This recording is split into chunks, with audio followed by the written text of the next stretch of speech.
मित्रांनो, नुकतीच म्हाडाच्या कोकण मंडळाची लॉटरी जाहीर झालेली आहे. त्याचा निकाल जाहीर झालेला आहे आणि निकाल जाहीर झाल्याच्यानंतर अपेक्षेप्रमाणेच अनेकांच्या कमेंट्स आलेल्या आहेत, की लॉटरी लागल्याच्या नंतर पुढे नेमकं काय-काय प्रक्रिया करावी लागते, त्यासाठी काय-काय पुढील स्टेप्स आहेत, काय-काय टप्पे आहेत, की त्या टप्प्यानुसार आम्हाला पुढील प्रक्रिया करावी लागणार आहे. आणि आज आपण म्हाडाची लॉटरी लागल्यानंतर पुढील काय-काय टप्पे आपल्याला पार करायचे आहेत किंवा पुढील काय-काय प्रोसेस आहे, याच्या संदर्भात सविस्तर माहिती पाहणार आहोत.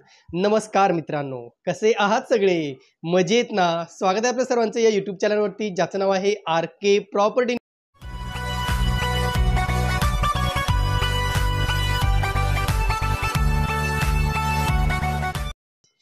तर सर्वप्रथम मित्रांनो, ज्या ज्या विजेत्यांना या म्हाडाच्या कोकण मंडळाच्या लॉटरीमध्ये घरे लागलेली आहेत, त्या सर्व विजेत्यांचं पुन्हा एकदा RK प्रॉपर्टी न्यूज कडून खूप खूप अभिनंदन. आता मित्रांनो, जी काही म्हाडाची प्रक्रिया आहे ती म्हाडाची प्रक्रिया झालेली आहे. तुम्ही तुमचं नाव चेक केलेलं आहे, यादीमध्ये तुमचं नाव आलेलं आहे, तुम्ही विनर ठरलेला आहात. आता विनर ठरल्यानंतरची प्रक्रिया मित्रांनो सगळ्यात महत्त्वाची आहे. आता अनेकांनी मला विचारलं, की सर आम्हाला म्हाडामध्ये जावं लागेल का आम्हाला मेसेज येणार आहे का किंवा मला फोन येणार आहे का? तर असं अजिबात होणार नाही. तुम्हाला फोनही येणार नाही आणि मेसेज येणार नाहीये. आता 7-8 दिवस तुम्हाला सध्या काहीच करायचं नाहीये. म्हणजे 7-8 दिवस म्हाडाकडून काहीच प्रक्रिया केली जाणार नाही. कारण अनेक विजेत्यांना असं वाटतं, की लॉटरी लागली की दुसऱ्या दिवशीच आम्हाला ते सगळं डॉक्युमेंट्स यायला पाहिजे किंवा लेटर यायला पाहिजे. असं कदाचित इथे होणार नाही मित्रांनो. आता या ठिकाणी बघा, पहिलं तुम्हाला फर्स्ट इंटिमेशन लेटर मिळणार आहे, अर्थातच प्रथम सूचना पत्र. आता ते पत्र कसं मिळणार आहे? तर मागच्या लॉटरीचा जर अनुभव बघितला तर ते पत्र बाय पोस्ट पाठवलेलं होतं प्रत्येकाच्या ॲड्रेसवरती. आणि पुण्याचा जर विचार केला तर पुण्याचं मागच्याच लॉटरीमध्ये 2022-23च्या लॉटरीमध्ये जे काही इंटिमेशन लेटर्स आहेत ते मेलवरती पाठवलेले आहेत. आता या ठिकाणी लक्षात घ्या, कोकण मंडळाच्या लॉटरीनुसार जे काही पोस्टाने पाठवले जातात ते तुमच्या ॲड्रेसवरती पाठवले जातात. तुम्ही जो काही ॲड्रेस तिथे दिलेला आहे, जर तुम्ही सेम ॲज आधार कार्ड केलं असेल तर त्याच ॲड्रेसवर तुमचं ते फर्स्ट इंटिमेशन लेटर जाऊ शकतं. आता या ठिकाणी थोडं कन्फ्युजन हेच आहे मित्रांनो, की यावेळेस पहिल्यांदाच म्हाडाने नवीन सॉफ्टवेअर अद्ययावत केलेलं आहे आणि त्या सॉफ्टवेअरनुसार तुमची डॉक्युमेंट पडताळणी ऑलरेडी झालेली आहे. फक्त ज्यांचं अलाउड विथ कंडिशन आहे त्यांना मात्र अजून काही प्रोसेस करावी लागणार आहे. त्या संदर्भात मी बोलणारच आहे. पण ज्यांचे सगळे डॉक्युमेंट्स क्लिअर आहेत त्यांना डायरेक्ट पैसे भरण्यासाठीच इंटिमेशन लेटर येऊ शकतं. आता इंटिमेशन लेटर येण्याचे 2 ते 3 चान्सेस आहेत मित्रांनो. कारण आता ह्यावेळेस आपण सांगू शकत नाही की नेमका कोणती प्रक्रिया ते अवलंबणार आहात. पहिलं आहे की तुम्हाला घरी बाय पोस्ट ते इंटिमेशन लेटर येईल. दुसरी एक पॉसिबिलिटी आहे की बाय ईमेल तुम्हाला ते इंटिमेशन लेटर पाठवलं जाऊ शकतं. कारण आतापर्यंत फक्त बाय पोस्ट व्यवहार झालेला आहे म्हाडाचा कोकण आणि मुंबई मंडळाचा. पुणे मंडळाचं मी सांगितलं की ते ईमेलनीच व्यवहार चालू आहे. त्यांचा 2 ते 4 लॉटरीपर्यंत झालेले आहेत 2-3 वर्षापासून. ते मेलवरतीच सगळा व्यवहार त्यांचा सुरू आहे. आता कोकण मंडळामध्ये तुम्हाला एकतर बाय पोस्ट येऊ शकतं, बाय ईमेल येऊ शकतं किंवा तुम्ही जे काही लॉग इन ID बनवलेलं आहे, जे काही आपली म्हाडाची साईट आहे, म्हाडावरती आपण जे काही आपलं अकाउंट क्रिएट केलेलं आहे त्याच्यामध्ये सुद्धा तुमचं फर्स्ट इंटिमेशन लेटर येऊ शकतं. त्या संदर्भात म्हाडाकडून माहिती घेतोय, पण त्यांनी सांगितलं सध्या 7-8 दिवस थांबा आणि त्याच्यानंतर पुढील प्रक्रिया सुरू केली जाणार आहे. म्हणून आता एकंदरीत तुम्हाला 3ही ऑप्शन्स ओपन आहेत. बाय पोस्ट तुम्ही पोस्टाचे त्याच्याकडे लक्ष ठेवा. सध्या सुरुवात करणार नाहीत मित्रांनो. अजून 7 ते 8 दिवसानंतर ते प्रक्रिया सुरू केली जाणार आहे. बाय पोस्ट ते पाठवायची आणि प्रत्येकाला त्यांच्या ॲड्रेसवरती ते पत्र पाठवलं जाईल आणि पत्र पाठवल्याच्या 15 दिवसापासून पुढचे म्हणजे 15 दिवसापासून पुढील 45 दिवसामध्ये तुम्हाला ते काय जे काही डॉक्युमेंट्स आहेत किंवा जे काही पैसे आहेत ते पाठवण्यासाठी तुम्हाला सांगितलं जाईल. आता या ठिकाणी 2 प्रकारचे आपल्याकडे अर्जदार आहेत. एक ज्यांचा अलाउड विथ कंडिशन आणि ज्यांचा ऑलरेडी सगळे डॉक्युमेंट्स व्हेरीफाय झालेले आहेत. अलाउड विथ कंडिशन असंच आहे की जे सामाजिक प्रवर्गामध्ये आहेत, जे विशेष प्रवर्गामध्ये आहेत म्हणजे SC ST NTDT किंवा जे कोणी फिजिकल हँडिकॅप आहेत, एक्स सर्व्हिसमॅन आहेत, माजी सैनिक आहेत किंवा फ्रीडम फायटर आहेत, स्टेट गव्हर्नमेंट कर्मचारी आहेत, म्हाडा एम्प्लॉईज आहेत, आर्टिस्ट आहेत, अशांसाठी सुद्धा या ठिकाणी अलाउड विथ कंडिशन बऱ्याच ठिकाणी दिलेलं आहे. फक्त तुम्हाला इंटिमेशन लेटरमध्ये काय दिलं की अभिनंदन, तुमचं या ठिकाणी या प्रोग्राममध्ये या फ्लोअरला या नंबरचं घर तुम्हाला लागलेलं आहे, त्याबद्दल आपलं अभिनंदन असं त्या पत्रामध्ये असेल.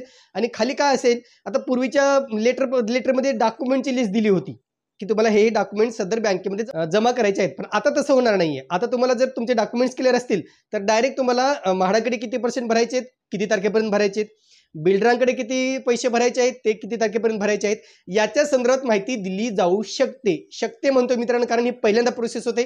त्याच्यामुळं कन्फर्म आम्ही पण नाही की शुअर आम्ही पण नाही की नेमकं काय प्रोसेस केली जाणार आहे. मग त्याच्यामध्ये तुम्हाला डेडलाईन दिली जाईल, या तारखेला या ठिकाणी पेमेंट करा. तर पहिलं जे काही पेमेंट आहे मित्रांनो, पेमेंटच्या संदर्भात लवकरच मी डिटेल देणार आहे तुम्हाला की नेमका पेमेंट तुम्हाला कसं करायचं आहे, म्हणजे किती % कुठे पेमेंट करायचं आहे, याच्या संदर्भात पुढील भागामध्ये मी लवकरच माहिती देणार आहे.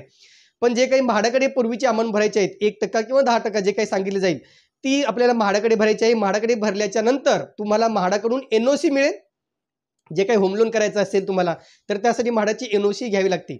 जोपर्यंत तुम्ही म्हाडाची अमाऊंट, ठरलेली अमाऊंट म्हाडाकडे भरणार नाही, तोपर्यंत तुम्हाला म्हाडाकडून NOC इश्यू केली जात नाही. म्हणून तुम्हाला पहिलं पेमेंट करायचं म्हाडाचं. आता इथे 1% सांगितलेलं आहे, किंबहुना ते 10% पण असू शकतं. मागच्या याच्यात 10% होतं, आता ते 1% सांगितलेलं आहे बुकलेटमध्ये. मग 1% पेमेंट तुम्ही म्हाडाकडे करायचं आणि त्याच्यानंतर तुम्ही NOC घ्यायची आणि नंतर तुम्ही होम लोनची प्रक्रिया पूर्ण करायची. इथे प्लस पॉईंट असा आहे मित्रांनो की तुम्हाला जास्तीत जास्त लोन तुम्ही करू शकता. 20% मध्ये ज्यांना घरे लागलेले त्यांना हा फायदा आहे की त्यांना जास्तीत जास्त ते 90% पर्यंत लोन करू शकतात. पण ज्यांना म्हाडाच्या योजनेमध्ये घरे लागलेली आहेत, म्हणजे कल्याण आहे, बाळकुम ठाणे आहे, जे काही विरार बोळिंज आहे, गोठेघर, खोणी, शिरढोण अशा ठिकाणच्या जे कोणी विजित आहेत, त्यांना मात्र जे काही इन्स्टॉलमेंट PMAYचे इन्स्टॉलमेंट PMAY प्रमाणे भरायचे आहेत आणि म्हाडाचे जे काही इन्स्टॉलमेंट आहेत ते म्हाडाप्रमाणे भरायचे आहेत. त्याच्यामध्ये काही अंशी 25% पूर्वी भरायचे आहेत आणि 75% नंतर भरायचे आहेत. याचाच अर्थ असा आहे की तुम्हाला पहिले 25% अमाऊंट उभी करायची आहे आणि 75% लोनच तुम्हाला करायचं आहे म्हाडाच्या योजनेसाठी. पण 20% योजनेसाठी तुम्हाला मात्र खूप चांगला चान्स आहे. तुम्ही जास्तीत जास्त लोन या ठिकाणी करू शकता. किंवा जे म्हाडा योजनेमध्ये आहेत त्यांनी जर रिक्वेस्ट केली म्हाडाकडे, तरी तुम्हाला त्या ठिकाणी थोडंफार एक्सक्यूज मिळू शकतं, थोडीफार सूट मिळू शकते. पण त्यासाठी तुम्हाला म्हाडाकडे पत्रव्यवहार करावा लागेल की मला सध्या 25% भरू शकत नाहीये, 20, 10, 5% मी भरू शकतो आणि पुढील लोनसाठी मला प्रक्रिया करायची आहे. तर अशा एक ठिकाणी काही अंशी ते अलाउड केलं जातं. आता महत्त्वाचं जे काही इंटिमेशन लेटर तुम्हाला येणार आहे त्याच्यामधल्या बाबी मी तुम्हाला सांगितले, त्याचं तुमचं अभिनंदन केलं जाईल आणि पुढे तुम्हाला कसे टप्प्याने पैसे भरायचे आहेत त्या संदर्भात माहिती दिली जाणार आहे. त्याच्यामध्ये तुम्हाला फाईन कधी लागणार आहे, किती वेळ तुम्हाला मुदत दिली जाणार आहे. जर तुम्ही त्या वेळेत पैसे भरले नाही तर तुम्हाला पुन्हा काही मुदतवाढ दिली जाते, पण त्याच्यासाठी सुद्धा वेगळं व्याज दर लावलं जातं. ह्या गोष्टी लक्षात ठेवूनच तुम्ही आत्तापासूनच जे काही पैशाची जमवाजमव आहे, जे काही पैशाचा पहिला हप्ता आहे तो तुम्ही व्यवस्थित तुम्हाला जमवून ठेवायचा आहे. म्हणून एकंदरीत ज्यांना असं वाटतंय की आपलं जे काही पुढील प्रक्रिया आहे ती लवकरच सुरू होणार आहे, अजून सुरू झालेली नाहीये आणि त्याच्या संदर्भात जसं अपडेट आम्हाला म्हाडाकडून मिळेल तसं अपडेट आम्ही तुमच्यापर्यंत पोहोचवणार आहोत. म्हणून एकंदरीत जे विजेते या सोडतीच्या पुढील प्रोसेसकडे वाट पाहत आहेत किंवा पुढील प्रोसेसची वाट पाहत आहेत त्यांना एवढं सांगायचं आहे की थोडे दिवस थांबा. त्याच्यानंतर ही प्रोसेस सुरू होईल, पत्रव्यवहार सुरू होईल, मेलचा व्यवहार सुरू होईल आणि त्याच्यानंतर तुमची जे काही पुढील प्रोसेस आहे ती कंप्लीट होणार आहे. आता साधारणतः किती वेळ लागू शकतो संपूर्ण प्रोसेस व्हायला, हाही खूप महत्त्वाचा प्रश्न आहे. जसं माहिती पुस्तके जसं रेडी टू मूव्ह घरे आहेत मित्रांनो, त्याचं पोझिशन लवकर होणार आहे. जी तयार स्थितीमध्ये घरे आहेत त्याचं पोझिशन लवकर, म्हणजे तुम्हाला डॉक्युमेंट्स क्लिअर असणं आवश्यक आहे आणि तुमचं पेमेंट क्लिअर असणं आवश्यक आहे. जोपर्यंत ऑडिट तुमची फाईल होणार नाही, तुमची फाईल ऑडिट होणार नाही, तोपर्यंत तुम्हाला पुढील जे काही पोझिशन लेटर आहे ते मिळत नाही. त्याच्यानंतर तुम्हाला काय करायचं आहे, स्टॅम्प ड्युटी जे काही दिलेली आहे स्टॅम्प ड्युटी भरायची आहे, त्यांचं रजिस्ट्रेशन भरायचं आहे आणि जी काही पुढील प्रक्रिया आहे ऑनलाईन ती तुम्ही प्रोसेस पूर्ण करायची आहे आणि स्टॅम्प ड्युटी सगळी भरल्याच्या नंतर तुम्हाला म्हाडाचा ताबा हा मिळणार आहे.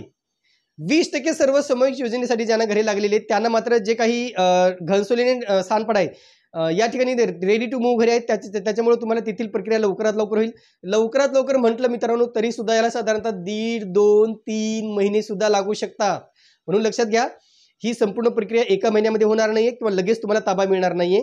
तुमचे पैसे, तुमचं पेमेंट, तुमचा दिलेले कालावधी त्यानुसार तुमची पुढील प्रोसेस होणार आहे. म्हणून जे रेडी टू मूव्ह घरे आहेत त्यांचं पोझिशन लवकर होईल. जे अंडर कन्स्ट्रक्शन आहे त्याचा ऑलरेडी त्याच्यात आपण दिलेलं आहे की कधीपर्यंत त्याचं पोझिशन होणार आहे, त्याचा आपण पिरियड अनेकदा दिलेला आहे. किंबहुना एकदा तुम्ही महारेराची जी काही साईट आहे त्याच्यावरती व्हिजिट करा, तुमच्या प्रकल्पाबद्दलची माहिती पाहून घ्या, नेमकं त्याचं कंप्लीशन डेट कधी आहे ते. महारेरा संदर्भात आम्ही ऑलरेडी व्हिडिओ बनवलेला आहे की महारेरा साईटवर कसं व्हिजिट करायचं, प्रकल्पाची माहिती कशी पाहायची, हे सगळं आम्ही एका व्हिडिओच्या माध्यमातून दिलेलं आहे. जर तो व्हिडिओ तुम्ही पाहिला नसेल तर वरती आय बटनमध्ये किंवा डिस्क्रिप्शन बॉक्समध्ये मी लिंक देतो, तो व्हिडिओ तुम्ही व्यवस्थित पाहून घ्या. महत्त्वाचा प्रश्न मित्रांनो, ह्या ज्यांना घरी लागलेले नाही त्यांचं पेमेंट कधी येणार आहे, तर 16 मे 2023 पासून हे पेमेंट रिफंड करायला सुरुवात केलं जाणार आहे. अनामत रक्कम तुमच्या खात्यावर जमा करायला सुरुवात केली जाणार आहे आणि पुढील 15 दिवसामध्ये हे सगळं पेमेंट तुमच्या खात्यावरती जमा होईल. आता काही विजेते असे सुद्धा आहेत की ज्यांना 2-2, 3-3, 4-4 ठिकाणी घरे लागलेली आहेत. तर आता तुम्हाला म्हाडाकडून तसं कळवण्यात येईल की तुम्हाला 3-4 ठिकाणी घर लागलेले आहे. त्याच्यापैकी तुम्हाला एकच घर सिलेक्ट करायचं आहे आणि बाकीची घरेही सरेंडर करायची आहे. सरेंडरसाठी तुम्हाला एक पत्र दिलं जाईल. ते पत्र तुम्हाला भरायचं आहे, अर्ज भरायचे, त्याच्यात सगळी डिटेल्स भरायचे आणि मला या ठिकाणी घरं लागल्यामुळे इतर ठिकाणचं घर मी सरेंडर करत असल्याचं तुम्हाला सांगायचं आहे. किंबहुना या ठिकाणी ही प्रोसेस ऑनलाईन सुद्धा दिली जाऊ शकते. कारण 2017-18 मध्ये सुद्धा ऑनलाईन प्रोसेस होती, जी काही होती ती. जे काही पोस्ट लॉटरी सॉफ्टवेअर आहे, त्याच्या अंतर्गत तुम्ही ते सरेंडर करू शकता किंवा त्याच्या अंतर्गत तुम्ही जे काही एनओसी आहे ते तुम्ही प्राप्त करू शकता. पण अद्यापही ते सॉफ्टवेअर म्हणजे ॲक्टिव्हेट झालेलं नाहीये. तुम्हाला त्याची लिंक तुमच्या मोबाईलवरती येईल. त्या लिंकवर क्लिक करून तुम्ही जे काही पोस्ट लॉटरी सॉफ्टवेअर आहे त्याच्यामध्ये तुम्ही तुमची इन्फॉर्मेशन फीड करायची आहे. फीड म्हणजे काय, तुमची बाकीची इन्फॉर्मेशन ऑलरेडी असणार आहे. पण जे काही जेन्युइन इन्फॉर्मेशन तुम्हाला घर सरेंडर करायचं असेल किंवा काही अर्ज म्हाडाला द्यायचा असेल, तर तुम्हाला म्हाडामध्ये जाऊन खिटे घालायची गरज नाहीये. तुम्ही ऑनलाईन सुद्धा तिथे अर्ज सबमिट करू शकता. पोस्ट लॉटरी सॉफ्टवेअर अद्यापही अपडेट झालेलं नाहीये. जेव्हा तुम्हाला प्रथम सूचनापत्र घरी येईल त्याच्यानंतर ते ॲक्टिव्हेट केलं जाईल आणि किंवा त्या प्रथम पत्रामध्ये सुद्धा ती लिंक दिली जाईल. त्या लिंकवर जाऊन तुम्हाला पोस्ट लॉटरी सॉफ्टवेअरद्वारे म्हाडाची पुढील प्रक्रिया करायची आहे, लक्षात घ्या. म्हणून एकंदरीत ह्या सगळ्या बाबी आहेत की जे म्हाडाकडून वारंवार केल्या जात आहेत आणि पुढील काही काळामध्ये सुद्धा त्यात अनेक बदल सुद्धा केले जाणार आहेत. आता नेमकं काय बदल केले जाणार आहेत याच्याकडे आमचं लक्ष लागून राहिलेलं आहे. तर हे होतं मित्रांनो म्हाडा विजेत्यांना लागलेल्या घरांच्या संदर्भातील पुढील प्रक्रियेबाबतचं महत्त्वाचं अपडेट जे आपल्यापर्यंत पोहोचवणं आम्हाला आवश्यक वाटलं. तुर्तास मित्रांनो इथेच थांबतो. पुन्हा भेटूया एका नवीन व्हिडिओसह. तोपर्यंत आपली रजा घेतो. धन्यवाद.